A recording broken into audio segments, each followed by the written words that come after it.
a deadly recipe baked with precision. Welcome to Marple Mysteries.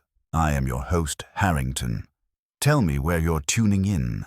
Your comments make this channel thrive. Let's begin the case. I've seen some odd things drift through the front door of the brownstone. Everything from millionaire widows dripping in diamonds to grimy punks who hadn't seen a bar of soap since Prohibition. But the woman who arrived that Tuesday afternoon was in a category of her own. She smelled like cinnamon rolls. Not the kind you get stale at a coffee shop, but the kind that make you forget your name while they're cooling on a rack. I know, because she was carrying a bakery box. And even before Fritz had a chance to twitch his nose, I was halfway to the door to relieve her of the goods. Her name, as she announced while I carried the box toward the kitchen like it was the Holy Grail, was Mrs. Iris Kettering. She was small, with hair the color of over-steeped tea, and eyes that shifted around the office like she was worried Wolfe's orchids might overhear her. She had the determined look of a woman who'd never left her oven timer to chance. "I'm sorry to intrude," she said, hands folded in front of her. "But I was told Mr. Wolfe might listen." That was my cue to play usher. Wolfe was planted in his chair behind the desk, of course. He looked at her the way he looks at almost everyone who interrupts him between lunch and the orchids, as though she were a smudge on a priceless book he hadn't ordered. "Madam," he said, his voice rolling out like he'd stored it in a wine barrel. "You're here, I'm seated. Proceed." Mrs. Kettering swallowed and took a breath that rattled more than it should have. "I own Kettering's Bakery, down on 9th. We've been in the neighborhood for 3 generations. People trust us. They come to us for weddings, for birthdays, for everything. But now something's wrong. Something's poisoned the air." I raised an eyebrow at Wolfe, but he didn't move. He didn't even blink. He just curled a finger like he was winding invisible string. Mrs. Kettering continued. "Last week a man dropped dead. Not in the street, not at home. In my shop. He'd just eaten one of my pastries, a custard tart, and now—" She paused. "Now people are whispering. They say I baked him to death." I don't mind admitting, the line sent a chill down my spine. Not because I believed it. People will say anything when the icing sugar settles, but because her voice carried that peculiar weight of someone who knows the truth isn't far from the rumor. "You've gone to the police," Wolfe said, more statement than question. "Yes. They tested everything. They found nothing but flour, butter, sugar. They said it was natural causes, but it wasn't. It couldn't have been. He wasn't old. He wasn't sick. He was—" She broke off. "And yesterday, my flour bin was tampered with." Wolfe finally shifted. Just a flick of his eyes at me, then back to her. "Tampered?" "The lock was broken. Someone had been inside." That was enough to make Wolfe adjust his bulk in the chair. It wasn't excitement, it was irritation, like a cat roused by an inelegant noise. He tapped one finger on the desk. "Why?" he asked slowly. "Do you come to me?" She gave a tight, tired smile. "Because they all say you never leave this house, and yet you solve what no one else can. If I'm ruined, Mr. Wolfe, it won't be the police who care. It will be you, or no one." Silence settled, broken only by Fritz opening the bakery box in the dining room and sighing like he'd just seen the face of God in a puff pastry. I leaned against the desk. "She's offering us cake and scandal, Wolfe. If you say no, I'll have to eat the first out of pity, and I'm not sure I'll survive the second." Wolfe closed his eyes. His lips pursed like he was tasting something bitter. Then, without opening them, he said, "Archie, take her statement, names, times, particulars, and have Fritz set aside a portion of whatever she has brought untainted." That, ladies and gentlemen, is Wolfe's way of saying yes. Fritz set the box on the dining table like a priest placing a relic on the altar and began his routine with the solemnity it deserved. New knife, boiling water to sterilize the blade, a clean plate, and labels. He cut 2 samples from each pastry, wrapped 1 set for the refrigerator, and left the twins on a side plate for Wolfe's future appraisal. That left me with Mrs. Kettering and my notebook, which is less fragrant but more filling in its own way. We took the red leather chairs by Wolfe's desk. I asked for the basics, and she gave them like a woman who had been repeating herself to doubters for a week. The dead man's name was Emery L. Potter.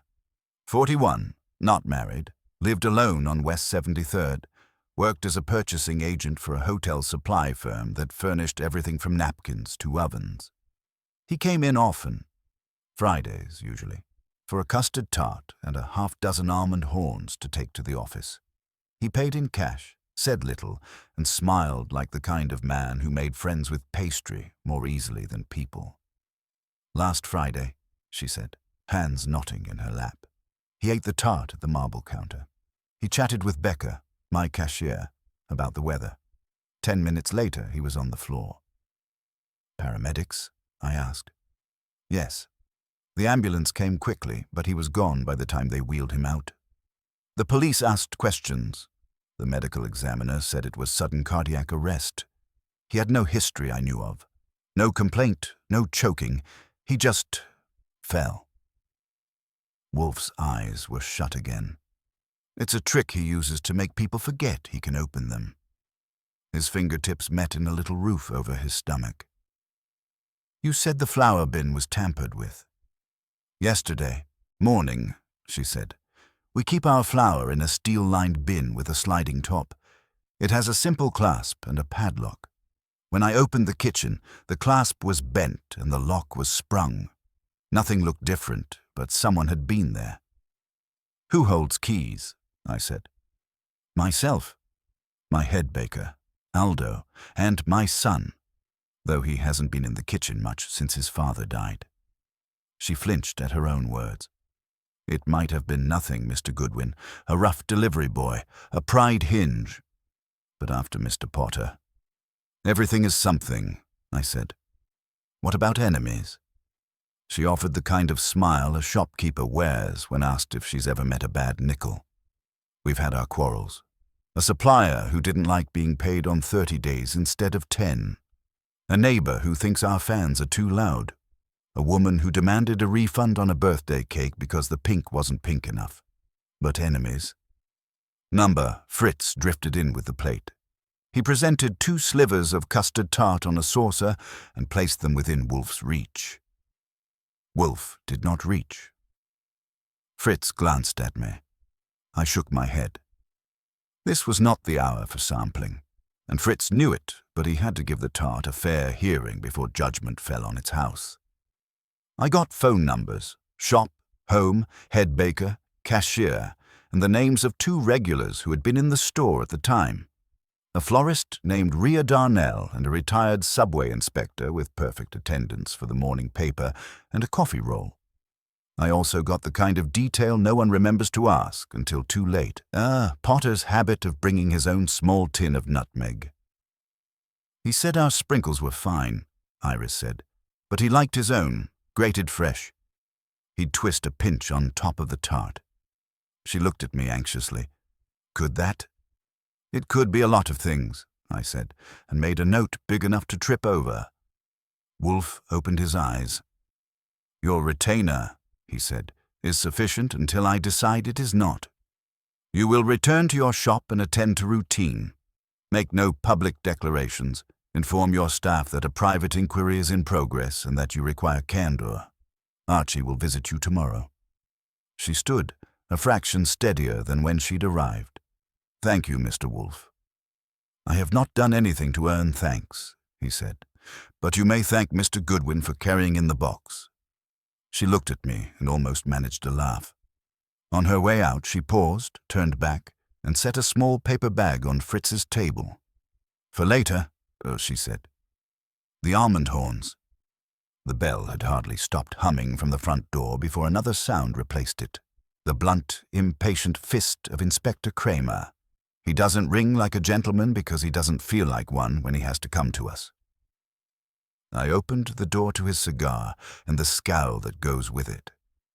You couldn't keep your nose out of an accidental death, he growled, stepping past me because he never waits for an invitation he doesn't intend to take. I have many noses, I told him. I lend them out for charity cases. He parked himself in front of Wolfe's desk and flipped the cigar into the ashtray like he was issuing a summons. We ruled it natural, Wolfe. Your meddling will only stir up dust. The woman's got a business. You want to help her, tell her to stop yapping. Wolfe didn't bother to rise to it. Phooey, I don't recruit grief, Mr. Kramer. It knocked. Kramer turned to me. You call Lon Cohen asking about Emery Potter, and 3 minutes later the commissioner wants to know why my office is feeding you files. Lay off. I asked Lon if the Gazette ran an obit, I said. I like to know how the paper tells it before you do. Kramer planted 2 fists on his hips and breathed through his nose. Listen, we did our work. We talked to the medical examiner.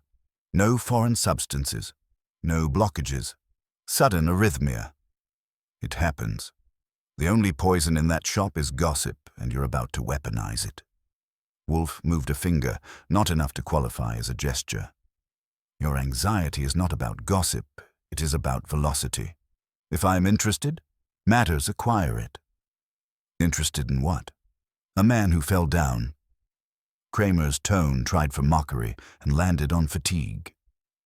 In how he fell and why it is convenient, Wolfe said.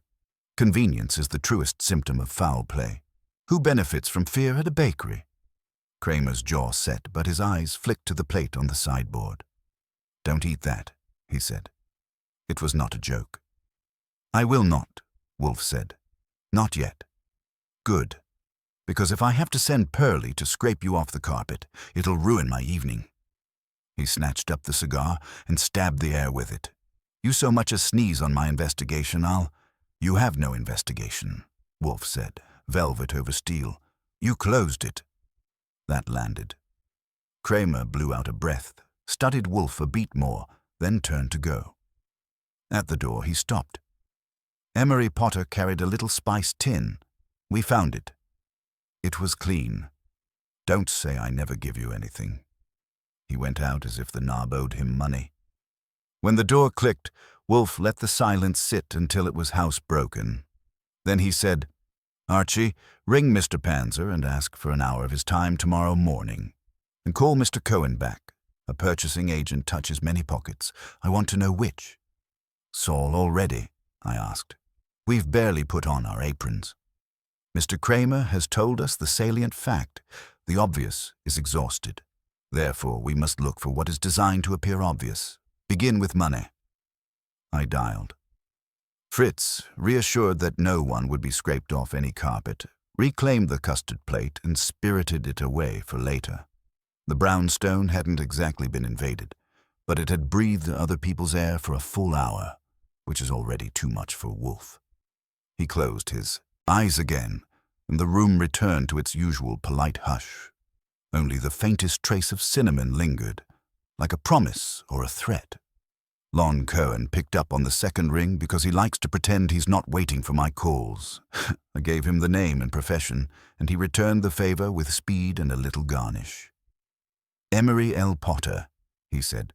Purchasing agent, Atlantic Crown Supply, wholesales kitchen fixtures and dry goods to hotels and restaurants.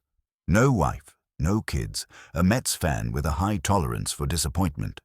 I've got a 2-paragraph obit and 3 lines in the police blotter. Sudden medical event at Kettering's bakery. No foul play suspected. You're late to the wake. I'm not bringing flowers, I told him. Anything on the man, apart from ball games and custard? Harmless, Lon said. But he kicked a small hornet's nest last month. Atlantic Crown bid on a pastry supply contract for the Park Collier. Potter recommended they pass on flour from a company called Harbour and Hart after a quality review. The rep screamed, allegedly.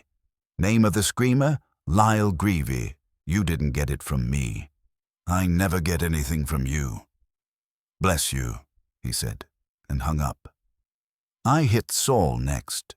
He agreed to be outside Kettering's by 9 with the unspoken understanding that if Wolfe said, begin with money, Saul would start tugging on threads a bank manager would call confidential. When I told Wolfe what Lon had donated, he opened his eyes just long enough to say, "Convenience again," and closed them. The next morning did what mornings do, arrived without fanfare and demanded coffee.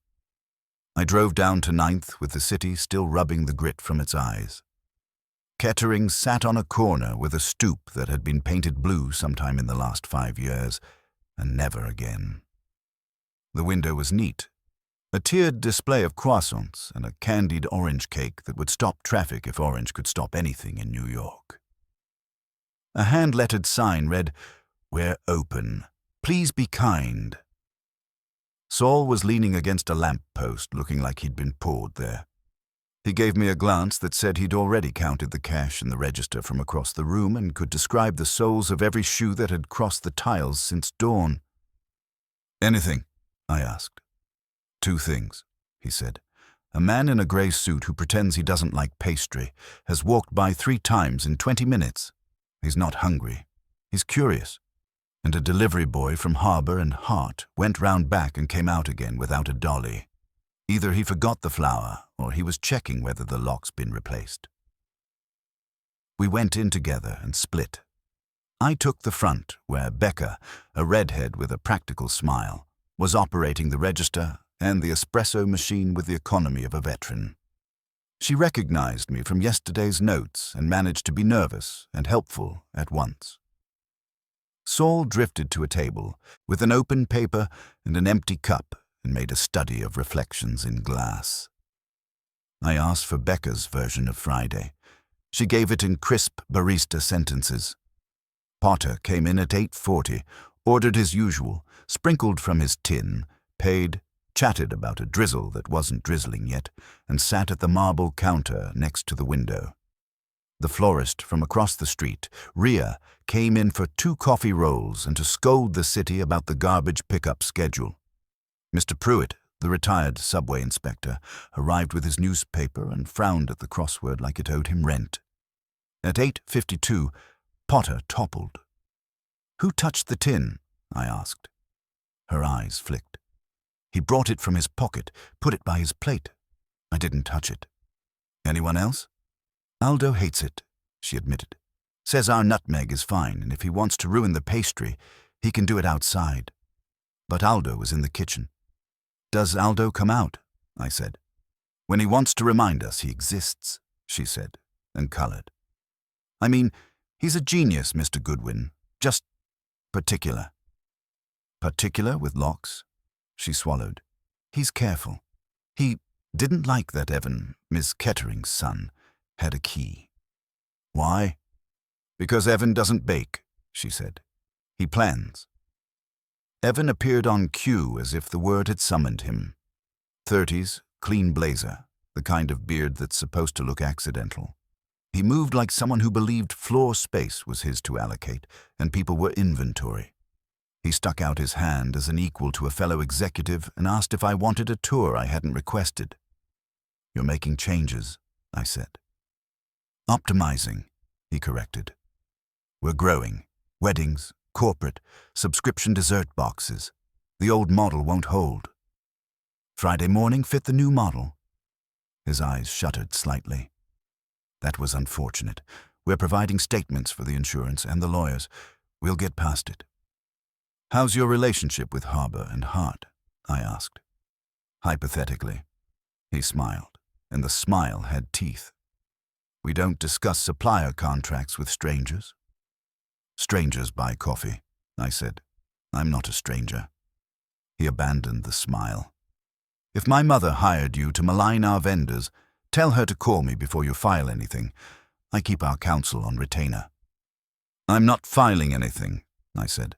"I'm asking why a Harbour and Hart driver came to admire your back door without a dolly." "He probably forgot it," Evan said, but he looked at the ceiling when he said it. A bell chirped in the kitchen, and Aldo strode out with a tray of morning buns that could start a war. He was north of 50, with forearms that had braided themselves on bags of flour and a jaw set like the crust on a perfect boulze. His eyes found mine, then slid to Evan, and something unsaid moved between them like heat. "You're asking questions," he told me. Not a question. His accent was faint and tangled. Brooklyn had gnawed it for years, but hadn't swallowed. "I collect them," I said. "Do you collect nutmeg tins?" He showed a strip of teeth. When a man carries his season in his pocket, he's either very careful or very rude. Which was he? "Dead," I said. "Before that, polite." Aldo grunted.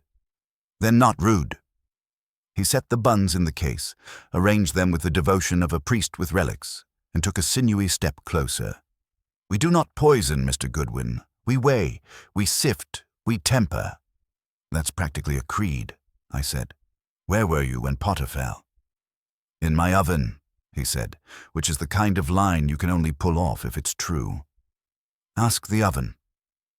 Rhea Darnell came in mid-morning, bringing with her a breeze of cold from the street and a running commentary about municipal planning.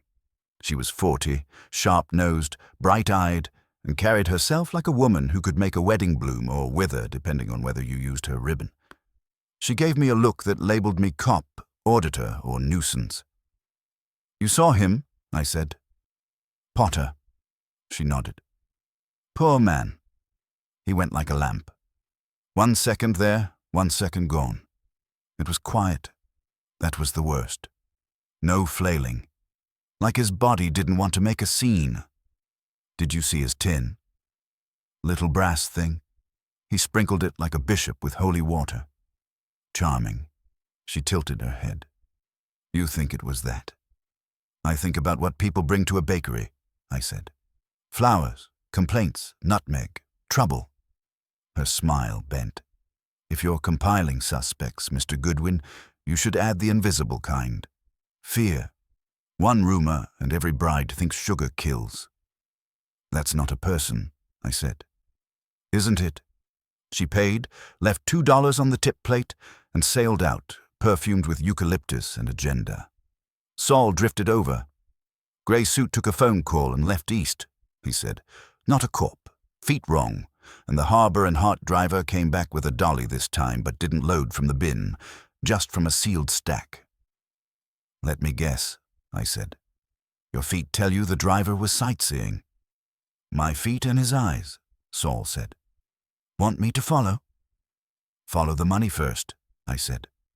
"Find me Harbor and Hart's account team. And Lyle Greevy." He nodded and evaporated. I finished with Becca and got Mr. Pruitt's address, then stuck my head into the kitchen. Iris stood at a stainless table rolling out dough with the steady patience of a woman who understood that flour proved character. She met my eyes, read something there, and gave a tiny nod. The brownstone would get its quiet again when the day was over. For now, the air in Kettering's wasn't poisoned, but it had a flavor, something like clove and watchfulness. I had 4 names in my notebook, and a 5th I hadn't written. Fear, as Rhea said. Wolfe would say pfui to that, and he'd be right. Fear is not a suspect. It's an instrument. The trick is to see whose hands are on it. Back at the brownstone that evening, Wolfe had his chair tilted back, his eyes half shuttered, and the day's mail unopened at his elbow. I put my notes on the desk with the air of a man who'd risked indigestion for the cause. He gave me the briefest nod to indicate that, while he hadn't asked for the information yet, it was inevitable that he would. "Potter was a careful customer," I began. "He carried his own nutmeg, brass tin, tidy. The only ones who might have touched it were himself and Becca, and she swears she didn't. Aldo resented the habit, Evan resents most things, and Iris resents nothing. Rhea, the florist, noticed the tin, called it charming. The old subway man just frowned at crosswords and ignored the world until Potter went down. Wolfe murmured. The tin was tested. Kramer said clean, I agreed, and I believe him. But we both know clean isn't the same as empty. Someone could have swapped it. The only hitch is, no one saw anyone get near it, unless they did it before Potter even walked in. Then, Wolfe said, opening his eyes, They anticipated him. I nodded, which suggests it wasn't the bakery at all. It was him. He was the mark, not the shop. Wolfe's lips pinched. Convenience yet again. A death on the premises ruins reputation, destabilizes custom, imperils income. Yet you say it was personal. Could be both. Evan, the son, is talking growth and optimization, but his mother's still kneading dough like it's scripture. A public scare makes the old ways look vulnerable, which would give him leverage. Meanwhile, Aldo's practically sworn an oath against adulteration. He hates Evan having a key. And let's not forget Harbour and Hart. One of their boys visited the back door without hauling flour. Lon says Potter blocked a contract for them last month, with Lyle Greavy howling foul. Wolfe steepled his fingers, considering. The rep, Mr. Greavy, has temper and motive. The son has ambition and motive. The baker has pride and motive. The florist has wit enough to appreciate fear as an instrument. And the cashier, in a position of proximity, has opportunity. He exhaled through his nose. A circle. Which means I'll be doing figure eights all week. Fritz arrived to announce dinner. Wolfe rumbled that he would hear no more until he had trout and a Riesling. I left him to it, though I did slip an almond horn from the paper bag Mrs. Kettering had left. A man needs fortification too. The next morning, Saul reported in. He'd traced Harbour and Hart's account team to a dingy office on 10th Avenue. Lyle Greavy was indeed the man with the temper, a salesman with a talent for creating storms in teacups. He'd been heard telling colleagues that Emery Potter was a pencil-pushing saboteur who cost him thousands in commissions. Saul said Greavy's shoes were cheap and his suits worse, but his rage was authentic. He also said Greavy had been in the neighborhood twice in the past week, once outside the bakery, once loitering by Potter's apartment building. "Is he our gray suit?" I asked. "Different cut," Saul said. Gray suit was smoother, more deliberate. Greavy doesn't loiter. He paces. He doesn't watch. He fumes. That left our mystery man unclaimed. I paid a call on Mr. Pruitt, the retired subway inspector. His apartment smelled of pipe tobacco and order. He remembered Friday with the kind of precision only men who lived by timetables achieve.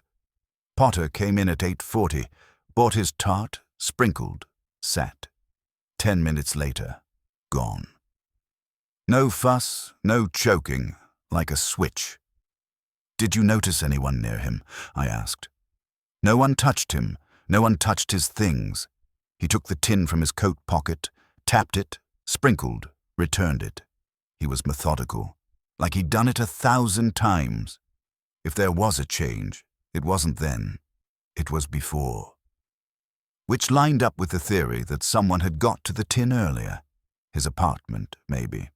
Or his office, both wider hunting grounds than a busy bakery. When I relayed all this to Wolfe that night, he listened with eyes closed again. The nutmeg tin, he said, was as intimate to him as a wallet. Altering it would be easier in his absence than in his presence, and yet the consequence of the act was borne by Mrs. Kettering's business.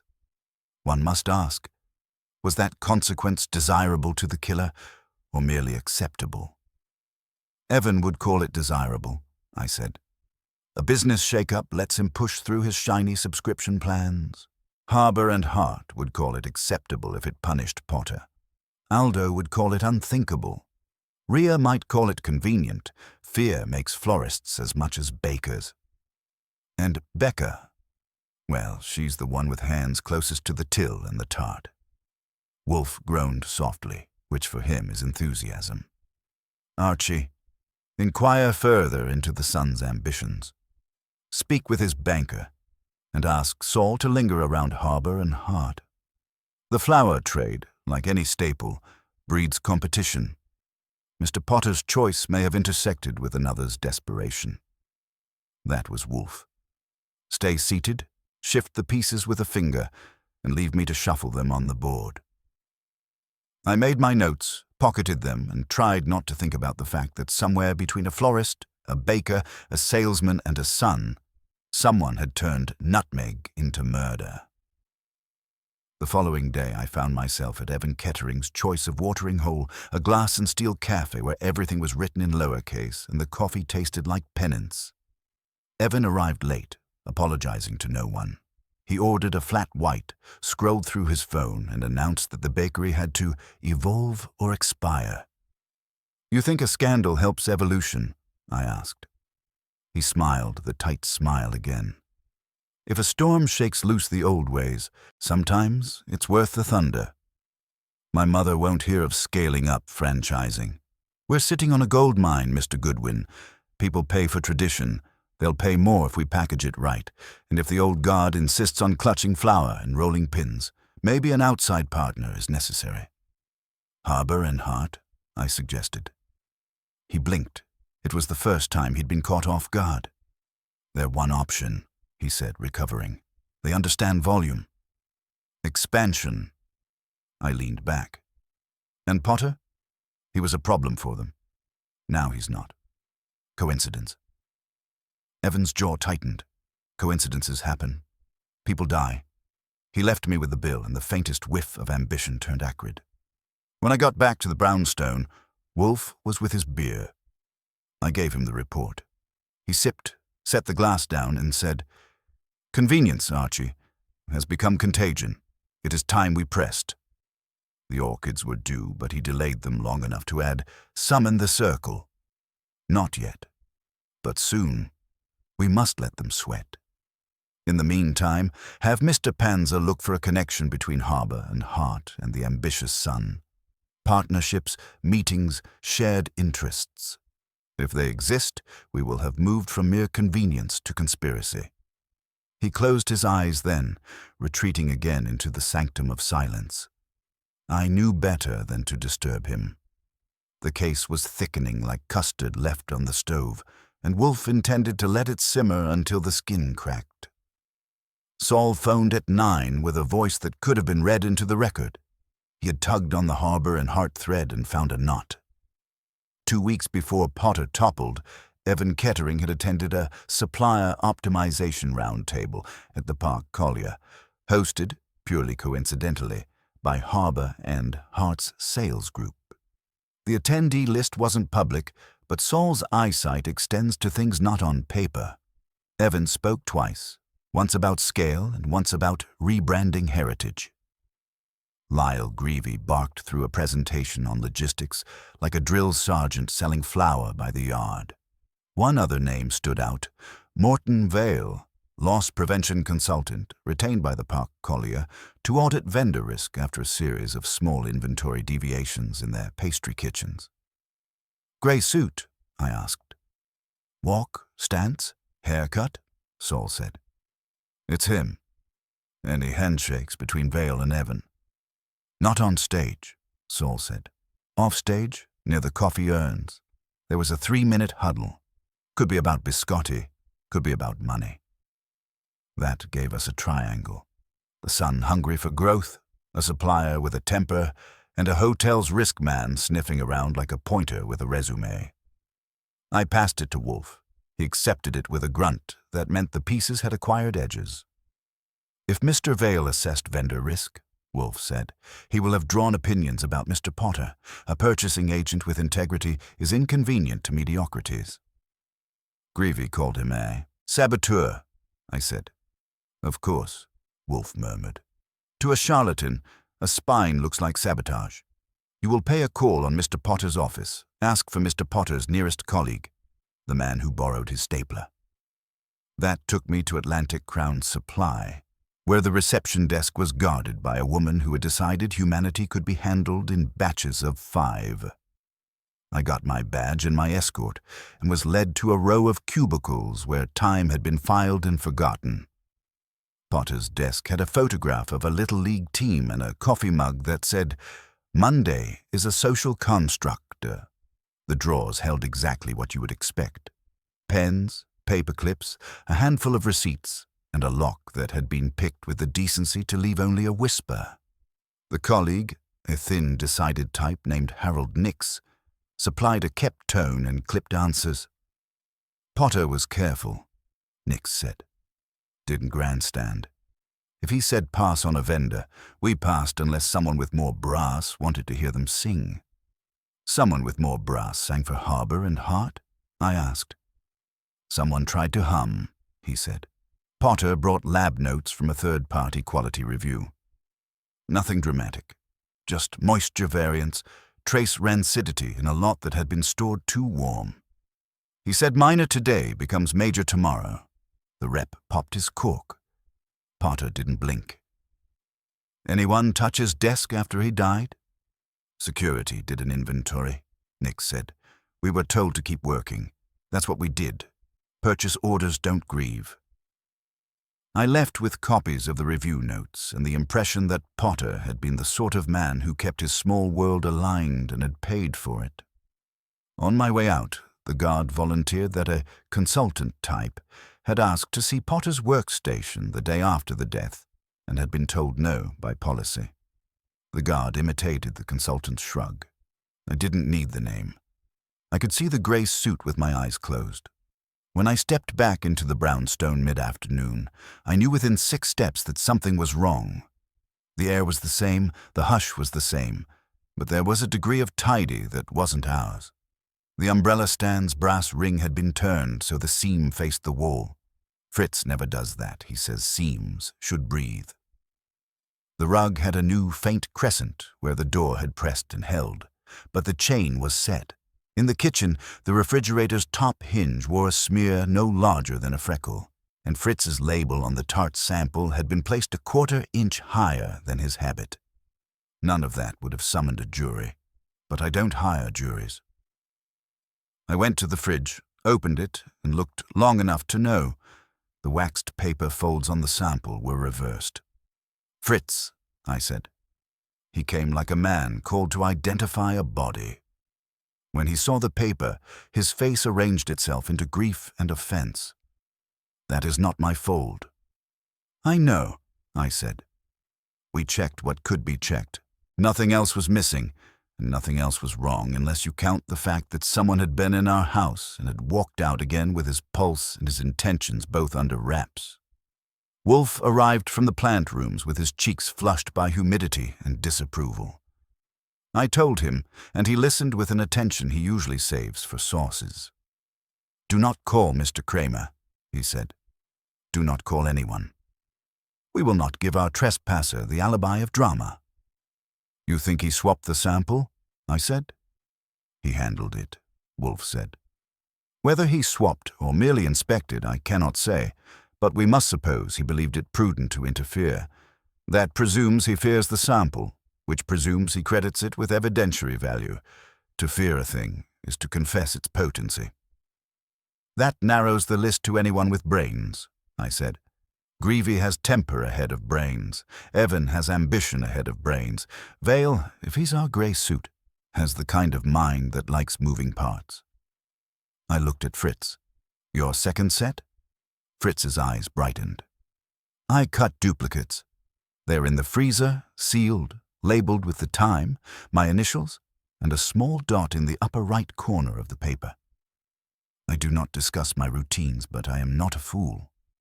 Wolfe's mouth made a shape that wasn't a smile, but had a neighboring ZIP code. Good. We will pretend we have only the one. Archie, inform Mr. Cohen that an independent laboratory is being engaged to test a sample in our custody. Make it loud enough for small ears, but not large ones. If our visitor returns tonight, he will return rash. That is when rash men stumble. I called Lon, delivered the tidbit with the spin a newspaper man likes, and hung up knowing it would find its way into a column that pretended indifference while making every vendor in the city reach for a clean shirt. Then I rang Saul and told him our house had been sniffed. He said he'd park himself where a grey suit might pass twice and not notice the same pair of eyes. At 7, the doorbell rang. We weren't expecting anyone, which meant we were expecting everyone.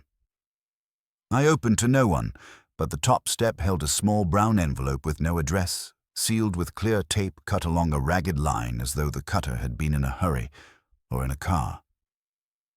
I took it to Wolfe. He weighed it in his hand, lifted his brows at the slight rattle, and nodded for me to open it. Inside lay a teaspoon, stainless steel, cheap, clean, and a slip of paper printed from a computer in a font that had never met a flourish. "Keep your spoons out of other people's kitchens." "Subtle," I said. "Blatant," Wolfe corrected. "Subtle is moving a fold a quarter inch. Blatant is issuing an edict. Mr. Vale, if it is he, has warned us that meddling will be answered with intrusion." "Good. It is time we intruded where he lives." "His office?" I asked. "His assumptions," Wolfe said. "He presumes we will either cower or blare. We will do neither. We will bait. Archie, tomorrow you will invite Mr. Vale to an interview under the pretext of clarifying our intentions. Make him think we seek to avoid a civil action. Meanwhile, Mr. Panzer will continue to glean. I want to know whether Harbour and Hart and Mr. Evan Kettering have lately found themselves seated in the same booth twice." He reached for his burr, drew a small measured sip, and set it down with care. "The brownstone has been profaned. Therefore, we are past the stage of politeness. Now, we require precision. I phoned Morton Vale at 10 sharp because men who schedule risk for a living respect clocks the way priests respect bells. His assistant tried to make me choose between next Tuesday and the heat death of the universe. I said the interview concerned avoiding a potential civil action and might include the words public statement and mitigation. That got me Vale at once, voice level as a carpenter's bubble. "I'm told you wish to clarify intentions," he said. "That's right," I said. "Our client is a baker with nerves frayed by rumor. We don't sue as a hobby. We do prefer not to be trespassed." "I prefer that too," he said, not missing a beat. "Where?" "Our office," I told him. "This afternoon. 3. A pause that measured my nerve. "Very well," he said. "No recordings. No counsel. You bring your conscience, we'll bring ours." Wolfe absorbed this with a nod that could have been approval or gravity settling. He had me fetch the wall safe and exchange the tart duplicate for the visible decoy. The real sample, with Fritz's dotted corner, went back into the bowels with a ledger and a bottle of Armagnac. The decoy got a fresh label, LAB/priority, placed on the credenza where any man with an itch in his fingers would feel it. Fritz was instructed to bring coffee service at 3:10 with a small plate of teaspoons arranged as if they mattered. Which, now, they did. Saul rang just before noon. He had spent his morning where men with agendas bump against men with invoices. A midtown hotel corridor, a coffee bar that did not deserve its prices, a lobby where coats pretended to be people. "Your son and your salesman," he said, "are not avoiding each other. 9:30 at the Park Collier's mezzanine. 3 stools, 2 coffees, a manila envelope." Greavy talked with his hands. Evan listened with his jaw. I got 2 phrases: unit price deltas and after this blows over. "Which this?" I asked. "Pick a this," Saul said. The envelope went with Evan. They left separately. Gray's suit passed 5 minutes later, not pausing. He saw them earlier. His eyes had that blank that means you've already recorded the film. I took it to Wolfe. He made a sound deep enough to be mistaken for indigestion, but wasn't. "Deltas," he said, "a calculation prefiguring an outcome. Mr. Kettering is a man who intends to reduce the cost of tradition by increasing its price." He looked at the decoy envelope as if it had begun to smell. "And after this blows over, how does one hasten a storm's end?" "By declaring it weather." At 2:58, the bell rang. I opened to a man the city would happily ignore until it discovered he'd been adjusting its appetite for 10 years. Vale's grey suit was not expensive but disciplined. He had the build of a runner at rest and the eyes of someone who counted ceilings because ceilings tell you about leaks. He stepped in, registered the room the way a surveyor registers a field: boundaries, sight lines, exits, and gave me a hand that was neither warm nor cold. His mouth suggested he would say nothing he had not measured first. Wolfe didn't rise. Mr. Vale, Mr. Wolfe.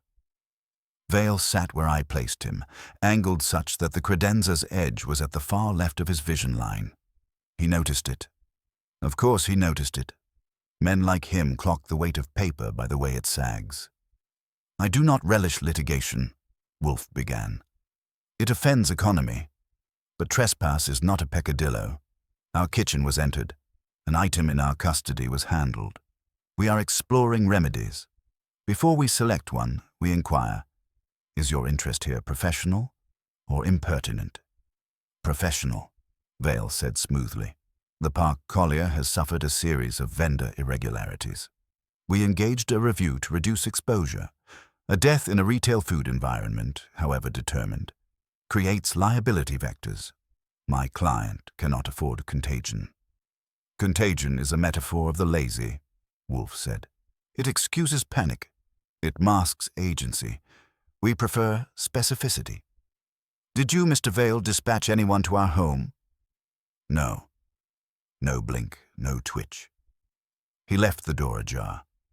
Nor did I authorize any contact with evidence in anyone's custody. If such contact occurred, you should notify the police. We will when it pleases us, Wolfe said. Meanwhile, you will satisfy a curiosity. Do you also consult for harbor and heart? He didn't move. He moved internally. I could feel it. In the past. Not in any capacity that conflicts with my present engagement. Of course, Wolfe murmured. Conflicts are for men without discretion. He let that hang, then added, Mr. Potter was inconvenient to a supplier. A son is impatient with his mother's pieties. A salesman is enraged by commissions. A consultant is employed to prevent losses. Loss, Mr. Vale, can be also called resistance. Did you advise anyone to accelerate the end of this weather? Vale tilted his head, admiring the ceiling for its lack of leaks. I advise on process, he said. If a business model cannot withstand scrutiny, it should adapt or be replaced. As for your baker, if she is as durable as you say, she will outlast rumor. Unless rumor is bought, I said. He looked at me with what might have been pity. Rumor is cheaper when it's true. You won't find it here. Fritz entered with the tray and the spoons. The sound of silver meeting china is a small, innocent thing unless you have recently mailed a teaspoon to a stranger. Vale's eyes flicked once toward the plate, a bare electric blink, and then away. He lifted his cup, tasted, and set it down with a care that avoided leaving prints on porcelain. His hands were neat, unbitten nails, one faint abrasion on the side of his right index finger, as if from tape pulled in a hurry. We intend, Wolfe said, to invite a number of persons to a conference. It will be orderly. You may consider yourself included if your client's interests intersect. If they do not, you may consider yourself warned that interference will be regarded as confession. Vale smiled the way a man smiles at a chessboard before he resigns, but wants credit for seeing the mate. You have no confession, he said. You have coincidences and pastries. His gaze grazed the credenza, its small label, the hint of importance it advertised. And you have props. You have careful diction, Wolfe said, and you have an abrasion. He looked at his finger. Men don't often look where you tell them to if they're innocent of where they've been. He did. The smile thinned. Packing tape, he said. A box. Mr. Wolfe, unless you intend to record my blood type, I'll take my leave. He stood. In standing, he adjusted his cuff with his right hand, while his left hand drifted the way hands drift when they are mapping routers. It paused a fraction too long near the envelope's corner. No touch, just the ghost of a measure. Then withdrew. He understood bait. That, too, was information. At the door he turned, as they all do when they wish to have the last word and fear they will not. Keep your spoons, he said lightly, where they belong. The door shut on his shoes and the scent of a cologne that had been advertised as discreet. Wolfe breathed once, a clipped inhale. "He is not our dullard," he said, "nor our fury. He's the man who tells them which door to use. Archie, apprise Mr. Panzer. Mr. Vale's association with harbour and heart is not dead. It is dormant. He has the habits of a man who repackages truth for a fee." The phone rang. Saul again. "Your salesman just slipped down an alley off 9th, he said. "Met our harbour and heart driver behind a florist's dumpster. Passed cash, received something small and round wrapped in waxed paper." "Size?" I asked. "Like a tin," Saul said. "I didn't see a glint, but the shape says spice." "Follow gently," I told him and hung up. Wolfe's eyes were on the door through which Vale had gone, but his mind was elsewhere, somewhere between a son with deltas and a salesman with a tin. "They are gathering their instruments," he said. "So shall we. Tomorrow, Archie, inform Mrs. Kettering that we will disturb her. Kitchen. Politely. We will conduct a demonstration in public and a deduction in private, and tonight we will eat with attention. Fear is in the room. We will not let it season us." Wolfe's idea of disturbing a kitchen politely begins with a schedule. At 10 he dictated it, I typed it, and by 11 every party with a stake in flower, rumour, or reputation had received a brisk note on Kettering's letterhead. A sanitation and transparency demonstration. At 2, open to regulars and stakeholders, with a quiet request for harbour and heart to send a representative to answer product questions in good faith. That last phrase was Wolfe's. He considers it an aphrodisiac for the self-satisfied. He sent me with 3 items in my pocket that weren't mine. 3 identical brass spice tins newly purchased that morning by Fritz and then doctored by Wolfe with a pinprick on the rim. 1 prick, 2 pricks, 3. So small you'd need to remember to look. He filled them himself at the dining table with the gravity of a pharmacist. A with ground nutmeg, B with cinnamon cut with powdered sugar, C with nothing but a whisper of baking soda, harmless but brisk on the tongue. "Arrange them on the marble counter as samples for the public, with tasting spoons," he said. "A man who lives by substitution will attempt to practice it when invited." He also gave me a script. At 1:45, I would place our decoy envelope on the back counter, visible to a man leaning to see if we were bluffing. At 1:50, I would call Wolfe from the sidewalk loud enough for any ears to catch and deliver the line. Preliminary results suggest a lipid contaminant, not a metallic salt. Wolfe chose the words because they mean everything and nothing but sound, like a door closing. "A contaminant speaks to storage and handling," he said. "It will pinch the men who think in pallets and deltas." Saul took the alley. He had Rhea on our side of the glass, with a bouquet she didn't need to arrange, which gave her the right to stand at the window and see without being seen. Becca polished the counter until it reflected guilty faces, and Aldo lined up the afternoon buns with a precision that said the kitchen would defend itself if the law would not.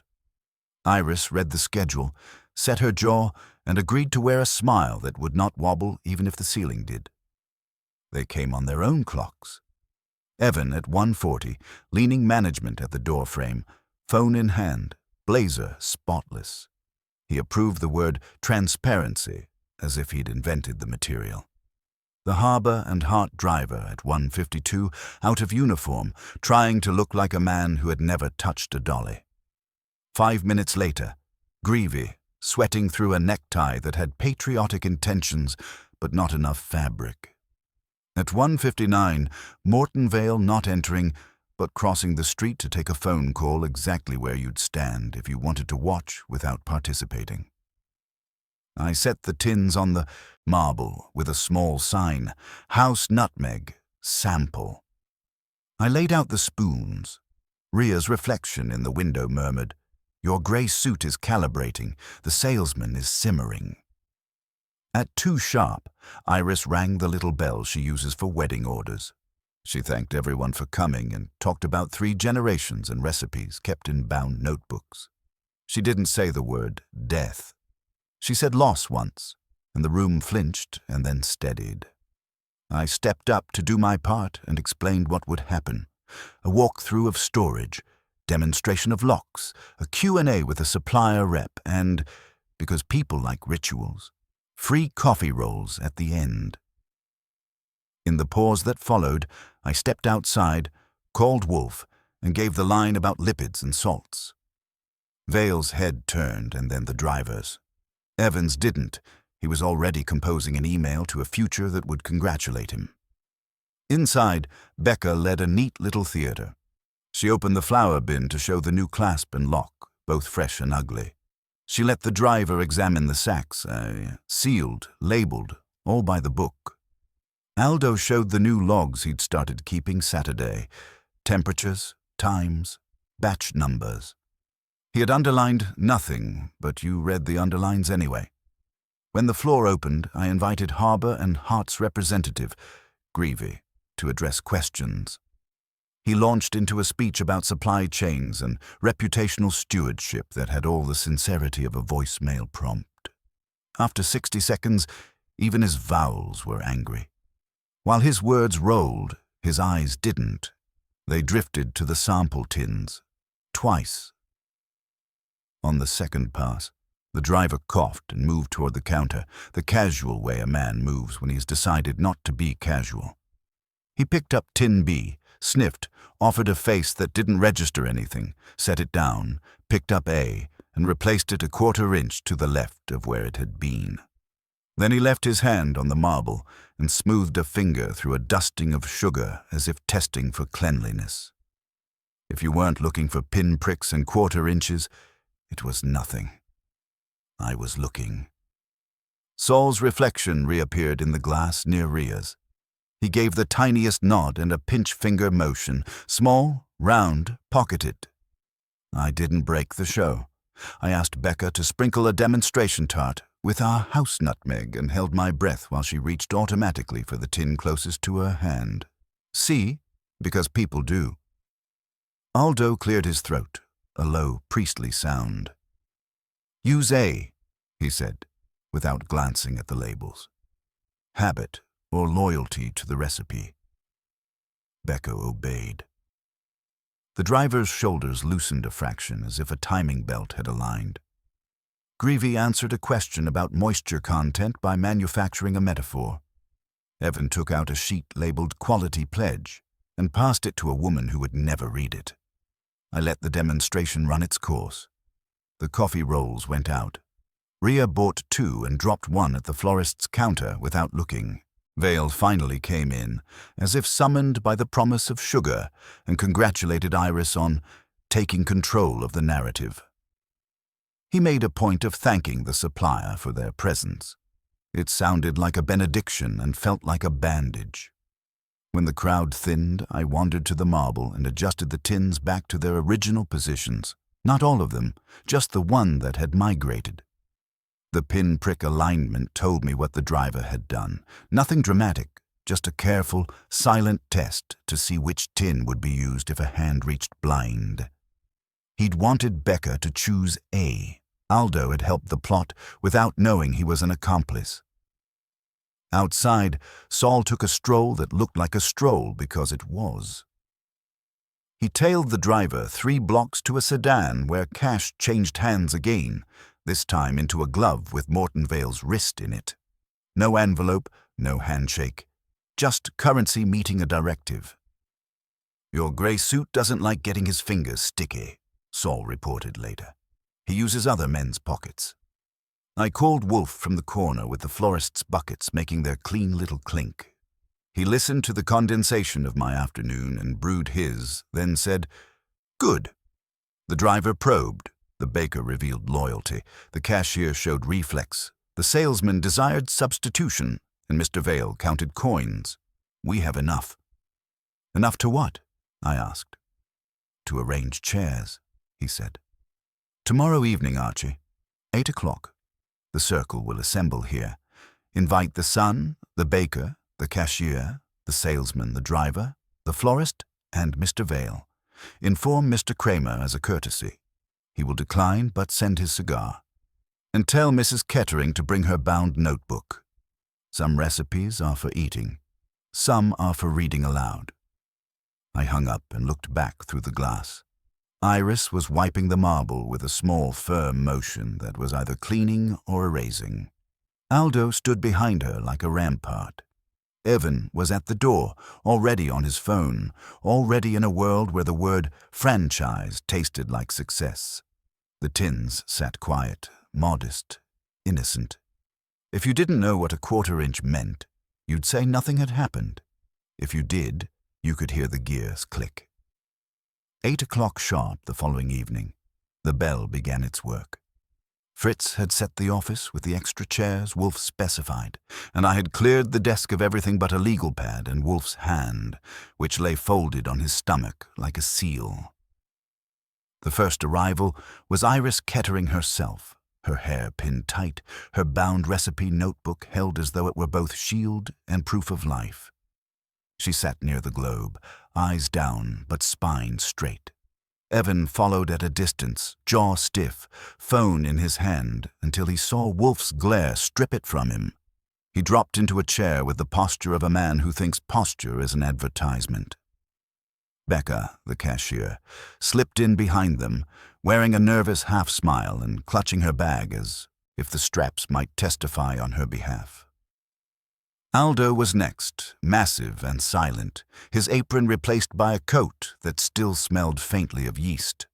He took a chair farthest from Evan and placed his arms on his knees, a sentinel carved out of bakery stone. Greavy, flushed and belligerent, arrived late enough to be noticed. His tie looked like it had lost an argument with humidity, and he mopped his forehead before lowering himself into a chair with a thump meant to announce unwillingness.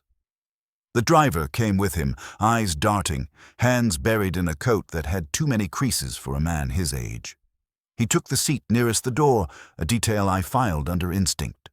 Last came Vale, as though punctuality was a game for other people. He entered with the grace of a man who could pretend to be welcome anywhere. His suit was the same gray, his smile the same understated. He didn't so much take a chair as fold into it, crossing one leg over the other, gaze sweeping the room and resting, briefly, on the envelope Wolfe had placed on the credenza, as if forgotten. Wolfe opened with no preamble. "You are here because a man died. Not here, but near enough to soil the reputation of a business that has endured." Mr. Potter ate a tart, sprinkled with his own nutmeg, and fell. The police, with their usual appetite for brevity, declared it natural.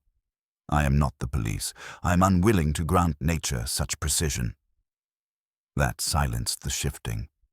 Wolfe let it breathe, then continued. The nutmeg tin was the instrument. It had been altered, before or after his arrival, by a hand with purpose. Who tampered? Who benefited? Who risked? Those are the questions. He pointed, without lifting his arm, at Iris. You lost more than a customer. You lost custom, yet you are least suspect because you are least served by destruction. The suspicion against you is rumor, not reason.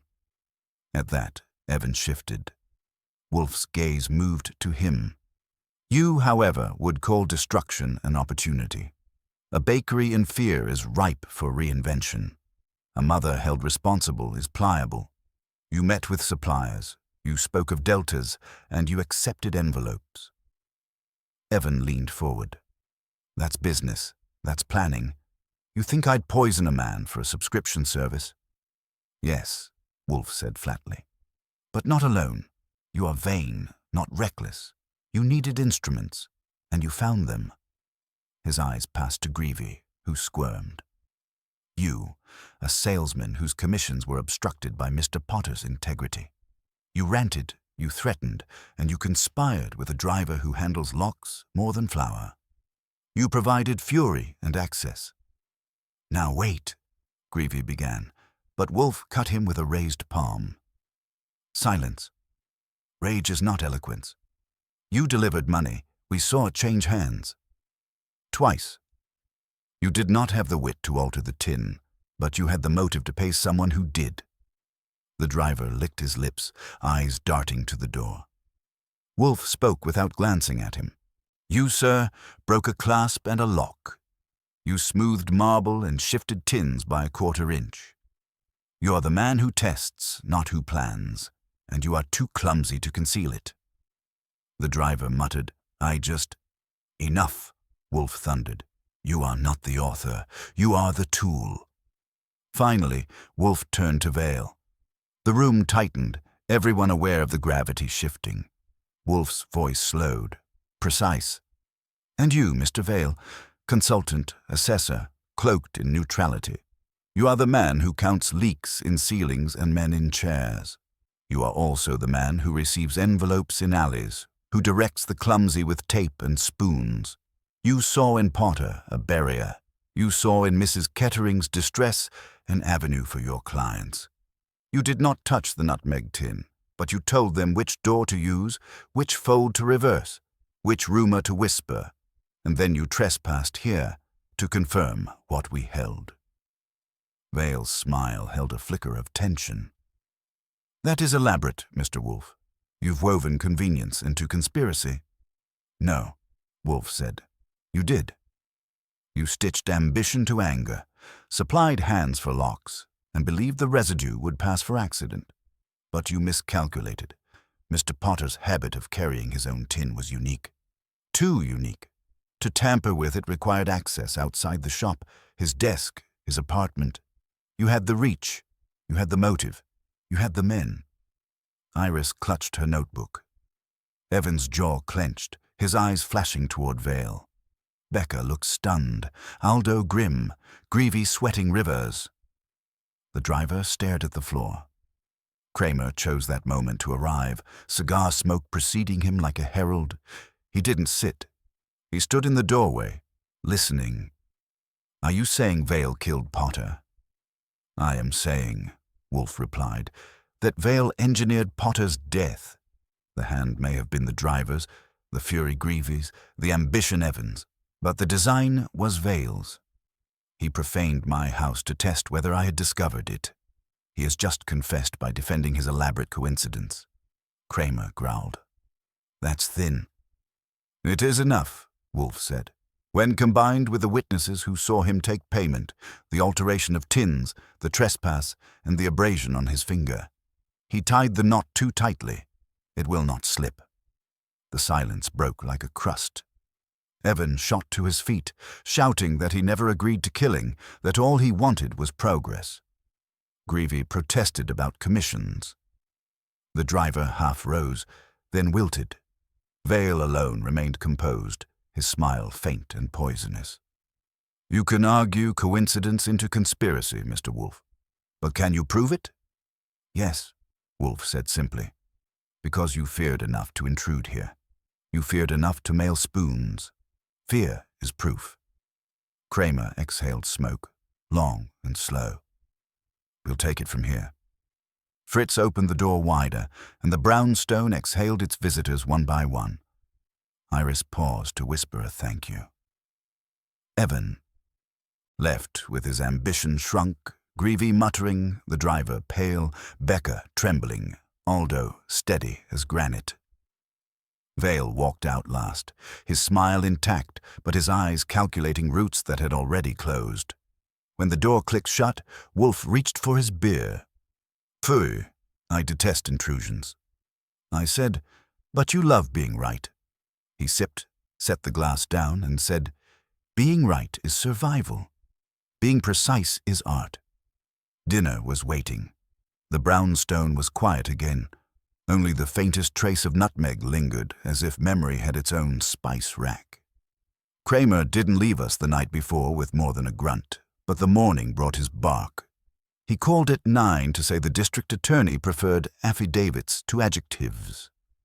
Wolfe, who was in his chair with a glass of orange juice and a scowl for vitamin C, said that would be arranged when the world ceased to be ridiculous. After he hung up, he told me, we will give Mr. Kramer a spine to tack his papers on, fetch what he should have fetched. Saul had already begun. He planted himself by the Park Collier loading bay and watched the harbour and Hart driver make his first run. When the truck returned, Saul watched the driver light a cigarette. He didn't smoke and tossed the match into the little iron lip of a drain where anyone with a conscience would miss it. After the truck left, Saul retrieved from that lip a wad of waxed paper that had been compacted with a careful thumb. He brought it to me with the posture of a man delivering a sermon. He thinks small doesn't show. It does when it's sticky. I took the waxed paper back to the brownstone with a receipt Ria had given me. She hadn't liked my question, but she didn't like being made an accomplice by accident even less. "Monday," she said. "Your driver came in for foxglove stems. Claimed a photo shoot. Asked, and I quote, if the sap was real poison or just myth. I told him to wear gloves and not to lick his fingers. He left a 5 on the counter and took no ribbon. Men who don't take ribbon don't mean flowers." She slid the receipt across the counter. "Cash, foxglove, 3 stems." Her hand shook just once. "If I had known—" "You didn't," I told her. "Sometimes ignorance is all the innocence anyone gets." Potter's building gave me the last piece of the jigsaw that had a man-shaped hole. The doorman had a memory like a filing cabinet and a fondness for telling stories only once. 3 days before Potter fell, a man who looked like he sold comfort to uncomfortable people had shown a badge and a smile and asked to inspect the building's ventilation intakes, which are not in any known universe kept in a bachelor's coat closet. He left a name in the log that made the doorman snort, "Monsieur Vance." He also left a scent of a cologne that had advertised itself as discreet, which my nose, having met it the day before on grey wool, could not mistake. I brought all of it back to Wolfe. Ria's receipt, Saul's waxed paper parcel, the doorman's log with the alias that insulted our alphabet. Wolfe placed the items on his desk as if aligning a constellation and ringed Fritz to bring the freezer's dotted corner. "Not the decoy," he said. "The other." He had not told me that in parallel with our bait, he had sent a sliver of the real sample to a private chemist who owed him favors measured in winter truffles. The report had come in by messenger before breakfast and lay under his beer coaster because Wolfe trusts paper more when it knows it's wanted. He slid it across to me. It did not shout, it suggested. Trace plant wax inconsistent with culinary spices. A neutral, fatty carrier, an indeterminate but faint spectral signature consistent with a cardiac glycoside. No metallic salts, no cyanide. "We are not apothecaries," the report concluded in small print, "but we know the difference between fat and flour." "That won't hang a man," I said. "It will motivate him to cut his own rope," Wolfe replied. "We supply Kramer the waxed paper and the receipt. He will match fibers from the envelope that brought the teaspoon to the tape that folded that wad. He will compare the dot of Fritz's fold to the absence on the one our intruder poured. He will send a man with clean hands to lift prints from the kitchen hinge. The driver will not survive the sight of an affidavit. He will whimper toward Mr. Greevy. Mr. Greevy will choke on commissions and point toward Mr. Vale. And Mr. Evan Kettering will tell us he only wanted to sell dough to strangers by subscription and is sorry to have made a stranger of his mother." "You make it sound like an evening's entertainment," I said. "It will be for some," Wolfe said. "For others, it will be supper in a cell." We gave Kramer the bundle with as little commentary as he would allow. He doesn't enjoy being fed, but he does enjoy eating. He sent Pearlie to the florist, where Ria repeated her statement and put her name beneath it with a pen stroke that split the page. He sent another man to the park collier to retrieve security footage. There was our grey suit walking past the mezzanine coffee bar 12 minutes after Evan and Greavy's hoodle, his eyes forward in a way that tells a camera you've seen it. Pearlie, who has the patience of a mule, went to the harbour and Hart garage and found a toolbox that had been wiped too recently and a roll of clear tape used down to the cardboard ring. By 4, the driver was in a chair in Kramer's house, and by 5 he was making sounds only a stenographer can love. He hadn't killed anybody, he said. He'd made a delivery. A special order. He didn't add anything to the tin, he said. He'd only smeared a bit of stuff on the rim with a Q-tip because a man with a suit and a clipboard said it was legal and wouldn't hurt anyone. Just prove a point. Whose point? He swallowed on the question and said it wasn't the salesman's. The salesman talks, he said. He don't plan.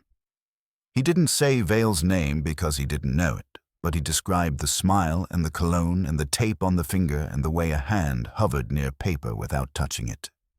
Kramer called me with an edge of rough satisfaction. Your man's not as clean as he looks. We're picking up Greavy now. Vale's lawyer has already called my office to ask what it's about, which is a neat trick since we hadn't asked. That's his profession, I said. Knowing what it's about while pretending he doesn't. Get Wolfe on the line, Kramer said. If he wants to tell the story in his own words, now's the time. Wolfe doesn't rush for applause. He kept to his chair and described the line from foxglove to wax to fat to rim to habit. The habit is the crucial thing, he told Kramer. Mr. Potter was methodical. He tapped his tin, sprinkled, returned it to his pocket, and, this is the fulcrum, dragged the side of his finger along the tart's surface to catch stray custard before it dripped. He did it always. They counted on it. The smear on the rim transferred to his finger, the finger to his tongue. Within minutes, his heart went out in a whisper. Your examiner found no foreign matter in the tart because it was not in the tart. It was on the tin, the instrument left with the victim. Cleanliness is a splendid alibi. Kramer grunted. You and your habits. They are what men are, Wolfe said.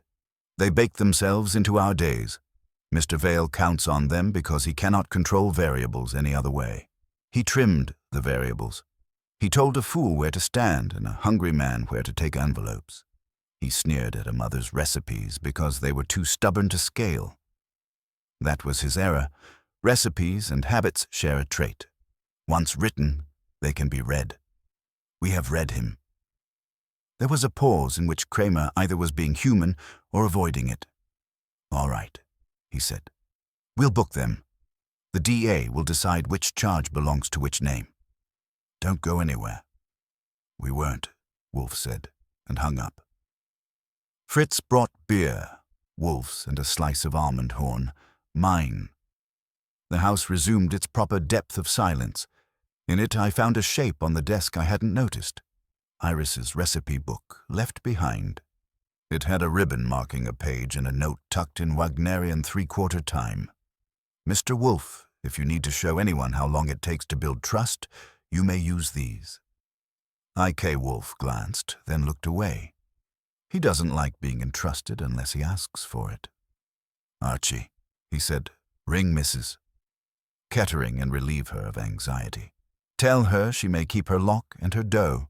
Tell her our trespasser will not ring again. And Evan?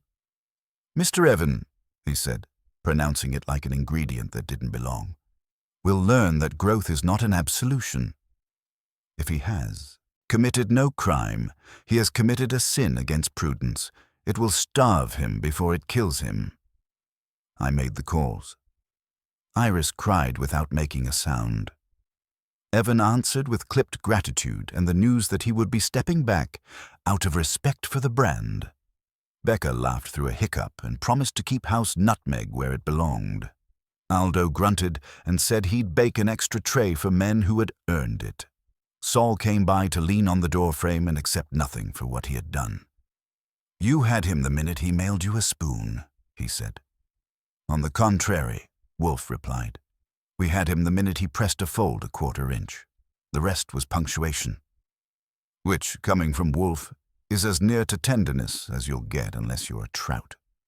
The city went on outside manufacturing its own weather. Inside, a brownstone considered dinner. I put Iris's notebook on a shelf where recipes and habits belong and sat down to write the part of the story that would never make the Gazette. The part where a quiet house is put back in order, seam outward, breathing. The brownstone has a way of closing ranks after a case, like shutters against weather that has passed but left damp on the sill.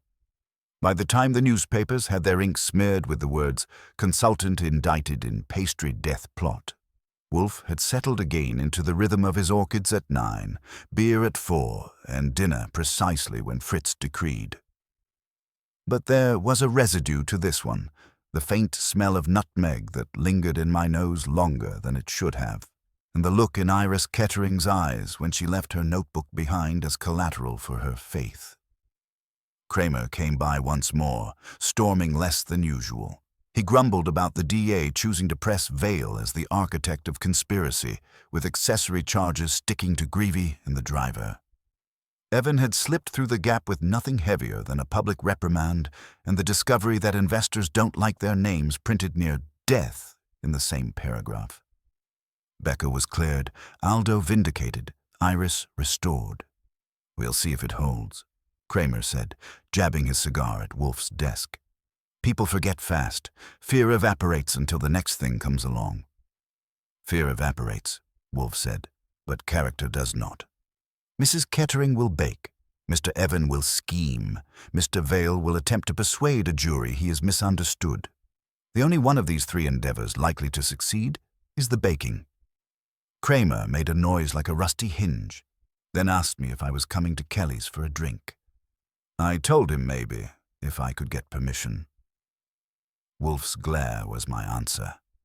After Kramer left, Wolfe poured his beer with a precision that suggested punctuation more than refreshment. "I regret," he said, "that Mr. Vale profaned this house. He should not have succeeded. But his trespass has value. It reminds us that precision is the only barrier against violation." I grinned. "And being right, of course." "Pfui," he said, "being precise." He took a sip and leaned back, eyes closed. The following morning, Iris came to collect her notebook. She looked less worn, though the lines of worry were still inked on her face. She thanked Wolfe, thanked me, and thanked Fritz with a small bag of croissants that had the decency to flake. She said the neighborhood had already begun to return, regulars remarking that it was all a mistake, as if mistakes had fingerprints and confessions attached.